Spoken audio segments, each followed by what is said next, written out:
gentlemen, it's the one and only James Williams, Dog Waters, the host of all hosts, the guy in the paranormal arena, and I'm back with a great, phenomenal interview with Eric, the mind control guy. Now, listen.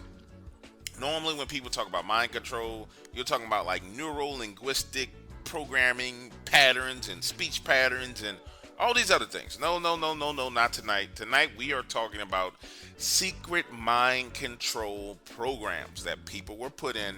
And anybody who's listening to me right now who says, well, nah, that's not real, it doesn't exist, well, I beg to differ. There's documentation that's been released by the CIA and the FBI about all kinds of mind control programs. And it's there. I mean, documents that's been declassified. And as you know, if something's been declassified, it's only a small fraction of the information that's out there. So, with that being said, I want to hear what happened to Eric, the mind control guy. And I'm excited to learn from Eric. So, Eric, man, thank you for coming on with me, Dog Waters. And, bro, talk to me about your story. Tell me how it started. What went on? I mean, how did this all go down? Thank you for having me, good sir. Anyway, how it all started, I went in the service at the age of 17. My dad signed me up. I wasn't a troublemaker in school. I was just a goof off, and I didn't like school, and I was just kind of there. So what happened was, Dad took me out of regular high school. I was just starting my junior year, and after my 3 days in my junior year, Dad took me out of school, and then he put me in what they call adult ed. And so what that was, it wasn't for people who are just troublemakers. It's, you're not doing very good in school. This just puts you in here. You work at your own pace, and you get through what you get through, and you end up basically getting your diploma before the other kids do. And when my class, which would have been the class of 1984, when they were starting their senior year, I was starting basic training in September of 1983. I went into basic at 17 years old. I graduated basic on my 18th birthday, which was kind of a nice birthday present. And so anyway, from there, I went to Edgewood Arsenal, and where I did my MOS, which was 63 Whiskey. And what that was third shop maintenance / recovery. And during those days, they were starting to combine some of the MOSs. Like recovery used to be 63 Foxtrot on its own. And then they combined the two, so you had both sets of schools. And anyway, after I left Edgewood Arsenal, I went to Fort Bragg, 503rd Maintenance Unit. And as I tell people, I never went to any of what I call the tough guy schools. I never went to Rangers. I never went to the Special Forces. Hell, I never even went to airborne school. I was just a regular, everyday GI Joe in a maintenance unit. And anyway, unbeknownst to me, because this is how good they are, over the decades of perfecting their technology, through trial and error, the last thing they want for those who do these ultra secret projects where they do testing that is just so unethical, it just blows the mind. The way I refer to it as the stuff that they were supposed to have done to the inmates at Abu Ghraib would have been a day at Disneyland compared to what they did to us. And so anyway, unbeknownst to me, I got to Fort Bragg sometime in mid-April 1984, and unbeknownst to me, they went to work on me in June of 1984. And what happened was in 2002, late 2002, I started having really bad nightmares that something really, really bad happened to me at Fort Bragg, but I wasn't sure what it is. It was just horrible things, and they wasn't crystal clear. All I remember, it was whatever it was bad. And so I contacted somebody I've known my entire life, who is a self-taught remote viewer. And anyway, I asked this individual to, can you look into this and see what's going on? They said, okay. And so they looked into it and they said, yeah, they were working on you. I'm thinking, what kind of work? What were they doing? Because at this time, got a bug on my damn screen. At that time, being that I was only 18 years old, I never knew that this kind of stuff went on. I did not know that they did human experimentation. I did not know about anything about mind control. I didn't know anything about none of it. And there are so many different categories that they do. And yet I never knew about any of it except one time when I was at Fort Bragg. Um, there was just a bunch of guys talking, and in passing, I heard one of the guys say that he had heard that they've been doing a bunch of experiments on some of these troops. I'm like, what? Well, I didn't pay any mind to it.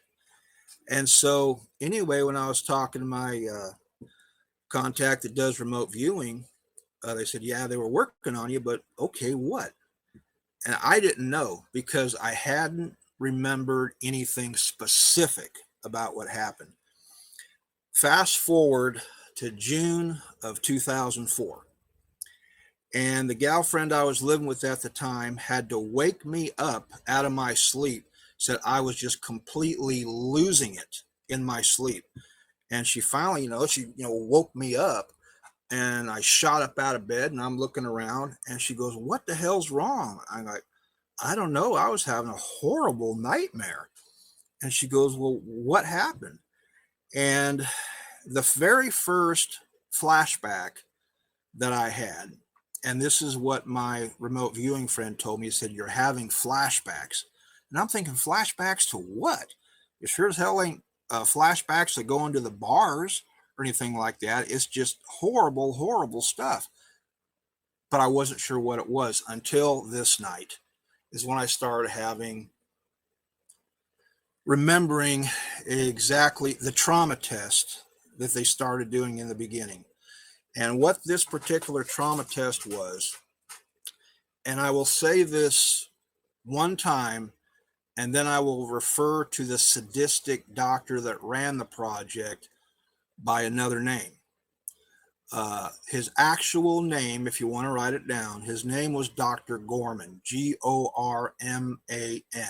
I even hate to say his name because this SOB was so sadistic that he has been described to me later on in years. When I started talking to people, I was meeting people who knew things, people who were former military intelligence, people who were former special forces, and the special forces of one flavor or another was the security personnel for the project. And then I met people who said they had had family members who were in this project, and his name came up. And he has been described in the realm of mind control doctors as the twisted of the twisted. He was just absolutely sadistic. He enjoyed his work a little too much. As a matter of fact, before I get into the story that I'm about to tell you, there's a guy that used to work where I work now. And we just got to talking one day, and come to find out he was former military intelligence. I said, oh, okay, he might know some things. And so I started telling him about this stuff that I had been remembering the last few years.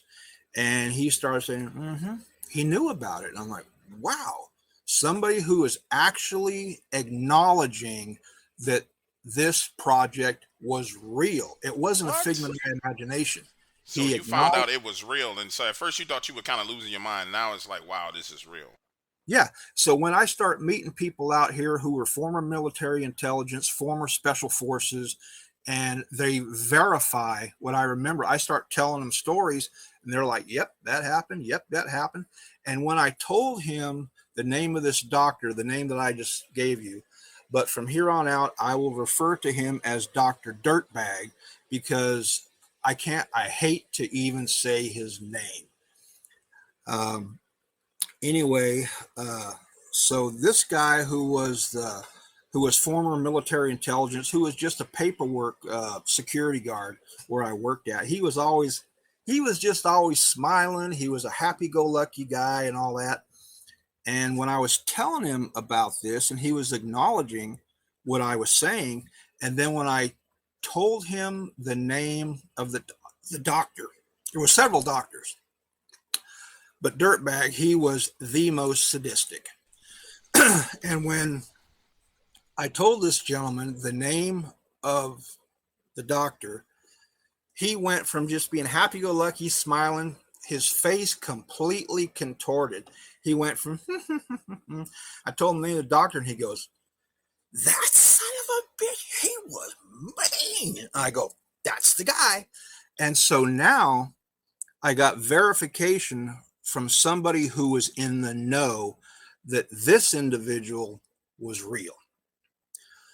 Now, after the fallout of MK Ultra and everything that went along with that, what happened was when they decided to ramp up this other project in 1973, the mind-altering research study, it was done in such a way that nobody wanted to get caught with their hand in the cookie jar, because the stuff they did was so unethical that nobody was going to have to want to answer for that.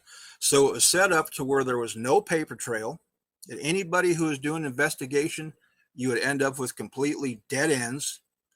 There was no official chain of command, even though there were people who was in charge, but it was a complete need to know basis.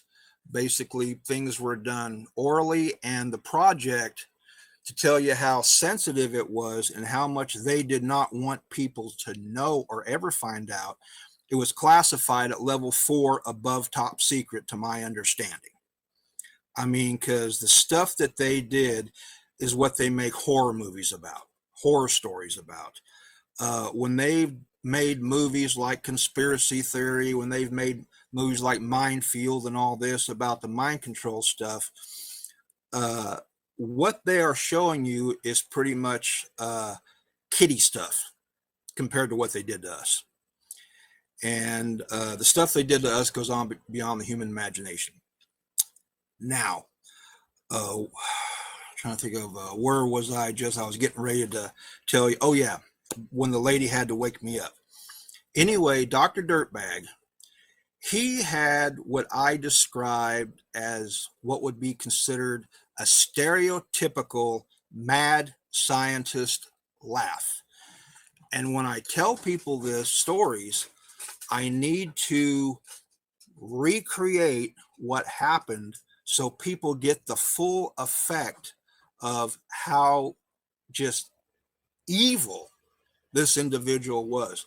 Now, all the mind control doctors, they were psychiatrists by trade.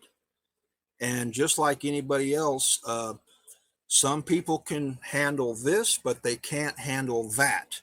Like a lot of your psychiatrists or psychologists, they'll deal with people that maybe have alcohol problems, have drug problems, or maybe they had traumatic childhoods, or traumatic, say, an abusive relationship.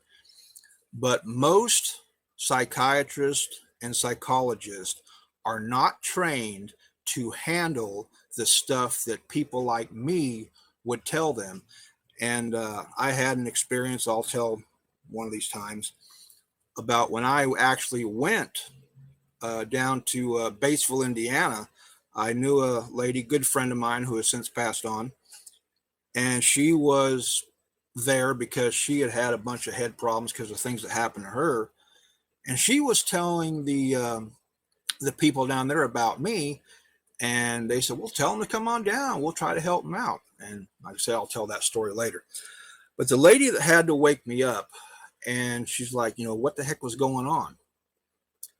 This is where it starts getting twisted, because what I'm about to tell you, the tests that they did to us in the mind-altering research study, at least at that time, the guys that went to Army Ranger School, they did a significant amount of tests on these guys in what they call the fear factor phase of Ranger School, which is never acknowledged to the public. Now on YouTube today, you can see videos where they have guys going through ranger school, the Q course, which is the course you go to get into special forces, or BUDS, basic underwater demolition school for the guys in the Navy that go to SEALs. And they'll show these guys and doing all kinds of training, running with their rucksacks on, endless PT, doing log drills, all this kind of stuff. But they never acknowledge the fear factor part. And I don't know what these guys go through today. Like I said, I never went to that. But the people who did go to these schools later on was verifying what I was saying by acknowledging to me that they did the same kind of fear factor test in a ranger school. The only difference was they were awake and we were full of some mind altering junk to where we had no idea that we were being put through these tests. Our bodies were functioning, our eyes, our ears, and all our senses worked. They were still recording the stuff that was happening, even though consciously we were not aware of what was going on.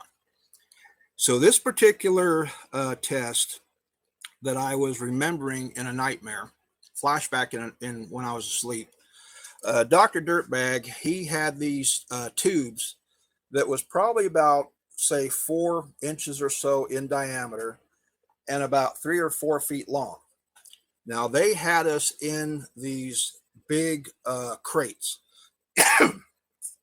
They were about 3 feet wide and they were probably about 7 feet long and about 3 feet tall. And I was just laying in there. Now, whether I was partway strapped down, I don't know, because the guy that I met, one of the drivers I met that opened up to me, who had been a Special Forces Ranger, was the first one to open up to me about this stuff. He went through the same test that I did, but he was handcuffed.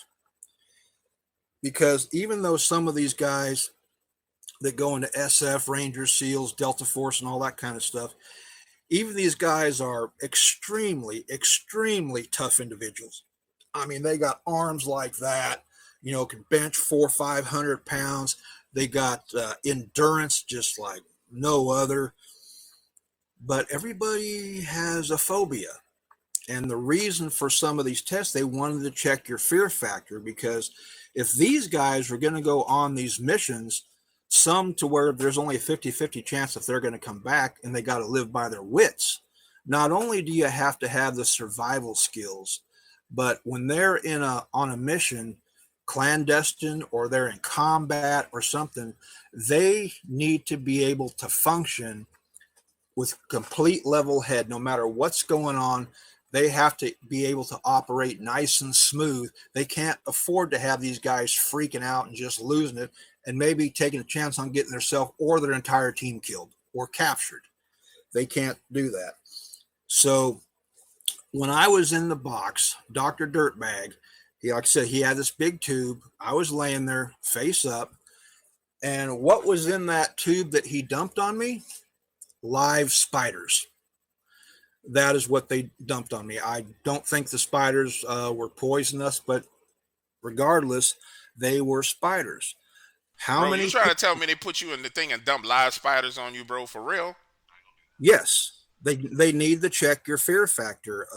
You might be able to go into a bar and whoop everybody 6 in the place, but are you afraid of a little bitty spider?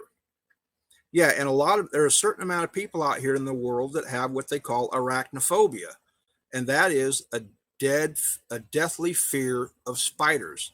And that's what the whole thing was, checking our fear factor. But they were trying to perfect this mind altering junk that I never found out what that was. But later on, I did find out that they did perfect a chip that they can put in your head, and it was called MARC, Mind Altering Relay Chip. And with very, very low sophisticated frequencies, they can, dial up their number, program you to do whatever they want you to do, and you would just do it because you're like a computer, something like this, cell phone. And this chip in your head when they have, totally, just totally frequencies that aren't in the norm, very, very low frequencies. And you figure, how many of these are there in the world today?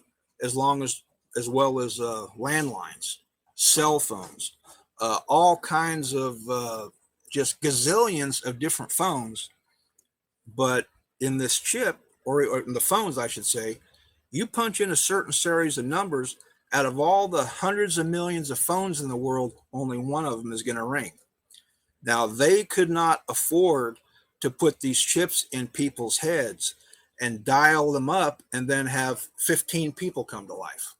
They only want that one individual to come to life, because they might want you to go out and do something, and we're cheap. We're just a throwaway. Green Berets, Delta people, SEALs, those guys are expensive. They don't want to risk those guys if they don't have to. Me, I was a tow truck operator. I was an easy throwaway. If something happened to me, hell, they got, hundreds of tow truck operators. They got hundreds of truck drivers, hundreds of cooks, hundreds of mechanics. People go and drive a truck. Not too many people are going to fail that course. A lot of people don't make it through special forces, through ranger school, through buds. Only a certain amount of people ever make it through. Those guys are expensive. So they were developing technology, testing it on us to hopefully maybe be used later on. And so when they dumped the spiders on us, and I remember in my sleep where she woke me up, I remember going, like that, because I was laying down, and that's when she woke me up. And so, got to test the fear factor. And before they did any of these tests, they always said, remember now, no fear, because the stuff they gave us, whatever it was, not only did it put us in an altered state of consciousness, but they were trying to perfect this to where what you would do, whatever you were told, without hesitation, because in the human brain is a very, very sophisticated computer. Even though a lot of people don't use it that way. But so they were trying to make us to where we could do anything, anytime, without any fear and without any hesitation whenever they told us to. The problem was their techniques, their technology did not work on everybody. And there was a certain amount of people that got what I refer to as brain fried, which they came to during some sadistic tests.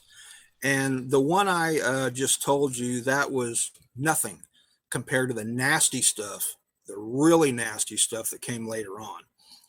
But some of these guys would come to out of their sedative state when there was some sadistic tests go on. And I mean, last they knew, they might have been running PT, they might have been kicking back in the barracks, they might have been down at the strip joint or something. And all of a sudden they come to, and they're in some laboratory, and there's some twisted doctor doing all this experimentation. They see guys in black fatigues, they're like, what the hell is this? And you've heard the term being scared to death. Right. Yep. Some of these guys, that's exactly what happened to them. They were so traumatized they died, and other guys, their brain got scrambled, and they basically ended up vegetables, to where they could just sit there and drool, and their families got told fairy tales about what happened to them. What was the worst thing that happened to you? What would you say was the worst thing that happened to you in this program? They were all really, really bad. Some were far worse than others, and it all depends on really what you considered, really bad, or what's the worst. Because some of them are so far out there, most people would choose not to believe it. The people who are new to this, who are just now learning about things called mind control, or who are learning about that American citizens of all categories were used as experiments, one kind of another, like in the days of MK Ultra, where orphans were used, Mm-hmm. or they would snatch homeless people up off the street. And a lot of times these people had no idea what was being done to them. And a lot of times back in those days, you know, they were doing this stuff to them, but the people were they were aware of what was being done to them, or they would come out of their sedative state, or they would start remembering right away. And so it took them years to try and perfect their techniques. And like I say, they didn't work on everybody.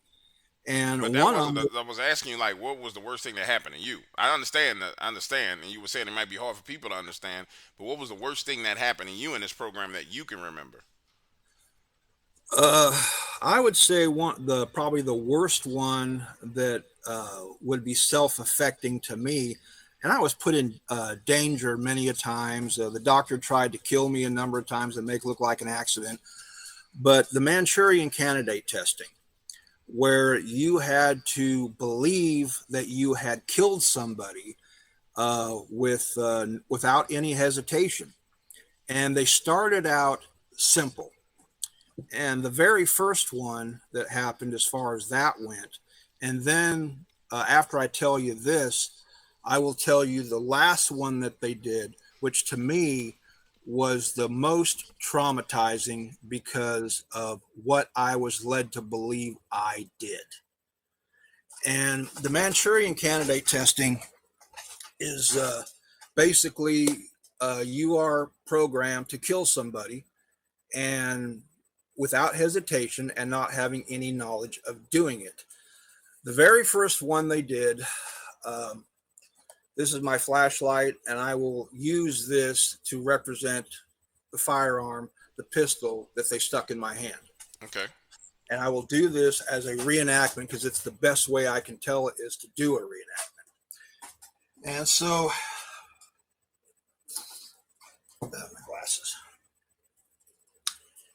Anyway, when they brought me into the laboratory the first time, what it was they had a person or an image of a person standing maybe 8-10 feet in front of me.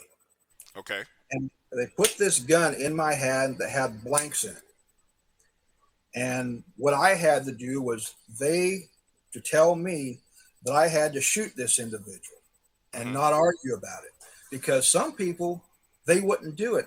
Their inner self took over, even though they were under the effects of this mind altering junk. Their inner being, their inner self took over. And I saw that happen to one of our guys. And I'll tell you that story in a minute. But the doctors were standing right over here. I was standing here, and the image or the person was right there. They put the gun in my hand and said, I got to shoot the person. Well, I didn't want to be there. And I said, I want to go back to the barracks. They said, you got to do the test. I said, I want to go back to the barracks. They said, look, do the test and we'll let you go back to the barracks. And this is how it played out. Do the test, you can go back to the barracks. I said, okay. Boom. I want to go back to the barracks. Well, the doctors ignored me. Dr. Dirtbag and Dr. Peterson, they ignored me. And it irritated me. Here they told me if I do this, they'll send me back to the barracks. They ignored me. And one of them had his arms folded like this, and he looks at the other one, he goes, he shows promise. Well, being that they ignored me, I pointed the gun at them, thinking it was loaded, and I said I want to go back to the barracks. Well, one of the special forces guys, he grabbed my arm like this, and he slowly lowered my arm, and he was looking at me with his head kind of tilted, and he goes, with great concern, he's like, man, you're not supposed to do that. So standing here like this, I kind of tilted my head back, and I turned to the side and looked at him, and I said, am I not supposed to shoot them? He shook his head like that and looked at the doctor with great concern, and the doctor goes, take him back to the barracks. And so he took the gun out of my hand, grabbed me by the arm, was walking me out the facility, and I could hear the doctor say, As I was walking out to the other doctor, he said, he is very promising. Now, the worst one, I will tell you what happened, because to me, it affected me the worst. Now, we all have somebody on this planet. Usually it's a family member. It could be a mother, a father, a brother, a sister, a grandma, a grandpa, anybody who is what we would refer to as our closest relationship, other than, husband, wife, boyfriend, girlfriend. Right. But our closest person, some people it's their mom or dad, grandma, grandpa, whoever. And so they did several tests, and the final test, which is the worst one I can ever imagine, to make somebody think that they did this. Now, my closest relationship with the individual that I was tightest with than anybody else at the time, other than, like today, all these years later, my wife, but back when I was younger, my closest relationship was my dad.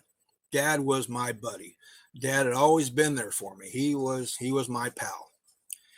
And what they did is they had me do something to where I believed that I killed my father.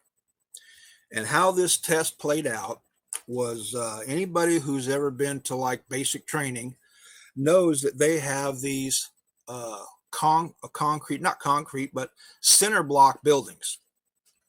Usually these buildings will have, say, where you go through the gas chamber. Okay. And who knows what goes on else in some of these buildings. Well, this particular one they took us into was a center block building. I'm not sure exactly how big it was, but it wasn't very big. I would say probably the size of a normal gas chamber building, maybe, 40 feet long, ceiling probably about 7-8 feet tall. And anyway, right here, there was center blocks here, and in between the center blocks built in was, I guess you might call it safety glass or blast proof glass that was probably, say, about yay thick, very thick. About 10 feet in front of the safety glass was a real life looking mannequin, not like a store mannequin, but it looked to me like a real person. And they had a latex mask that was all painted up with all the goodies and stuff that looked extremely real, especially to somebody who was in my altered state of consciousness. And this individual was painted up to look like my father, who was tied to a chair. Now, I thought that this mannequin, Yes, that is enough of this interview for you. If you are a member to IamDogWaters.com, you will get the rest of this interview. If you are not, I feel sorry for you. You should have signed up a long time ago. You see, the price has changed. It was $3.99 a month. Then it went to $4.99 a month. Now it is $12 a month. And you have missed out on your opportunity to be grandfathered in. But listen, it is not too late for you. I will tell you why you should sign up right now. Not only do you get access to the video blogs, not only will you get access to the books in the comic books, not only will you get access to all of these exclusive interviews, but Dark Waters is launching his camera project again. Yes, you thought that was over? You thought that he had decided that he wasn't going to do it again, but you did not listen to what he said. He said he would not be partnering with anyone else. He never said that he would not do it again. And now it is coming back. With cameras in Oklahoma, Texas, Mississippi, Florida. Yes. If I were you, I would sign up now at the $12 rate because I know him very well. And I'm pretty sure the price will go up again. Get in while you can. Trust me, you want to do this now.